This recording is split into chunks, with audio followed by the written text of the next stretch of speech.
Kerala special kalathappam. కేక్స్కి, బర్గర్స్కి ఎక్కువగా addict అయ్యే పిల్లల్ని వాటి నుంచి డైవర్ట్ చేయాలి అంటే one of the best healthy option అని చెప్పొచ్చు.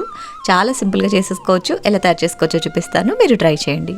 ఫస్ట్ ఒక కప్పు నార్మల్ రైస్ తీసుకోండి. వీటిని 1-2 సార్లు శుభ్రంగా కడిగేసి ఓవర్ నైట్ నానబెట్టేసుకోండి. ఇలా చక్కగా నానిపోయిన బియ్యాన్ని మిక్సీ జార్లో వేసేసుకుని అరకప్పు నీళ్లు పోసేసి 2 ఇలాచీని కూడా వేసి దోశ పిండిలాగా మెత్తగా గ్రైండ్ చేసుకోండి.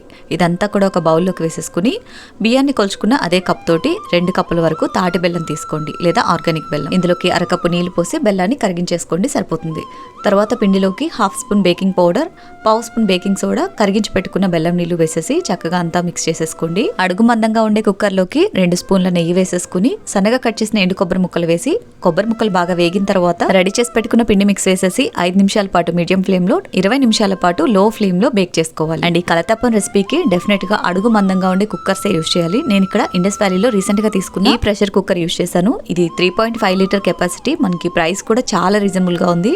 అండ్ కుక్కర్స్ లో నేను ఇప్పటి వరకు యూజ్ చేసిన అన్ని మోడల్స్ లో కూడా ఇదైతే చాలా కంఫర్టబుల్ గా చాలా బాగుందండి. మీకు కుక్కర్ నేడున్నట్లయితే డెఫినెట్ గా ఈ మోడల్ పిక్ చేసుకోండి. ప్రెషర్ కుక్కర్ లాగే కాకుండా ఫ్రై పాన్ లా కూడా యూజ్ చేసుకోవచ్చు. మల్టీ పర్పస్ అనమాట. ఆర్డర్ చేసుకోవాలి అనుకుంటే బయోలో లింక్ ఉంటుంది. మినీ అనే కూపన్ కోడ్ యూజ్ చేయండి. ఎక్స్ట్రా 12% డిస్కౌంట్ కూడా యాడ్ అవుతుంది. లో ఫ్లేమ్ లో 25 మినిట్స్ బేక్ చేశారంటే చక్కగా బేక్ అయిపోతుంది. కంప్లీట్ గా చల్లిన తర్వాత ఎడ్జెస్ లూజ్ చేసి బయటకు తీసి మనకి నచ్చినట్టుగా కట్ చేసి సర్వ్ చేసుకోవడమే. చాలా టేస్టీగా ఉంటుంది. తప్పకుండా ట్రై చేయండి.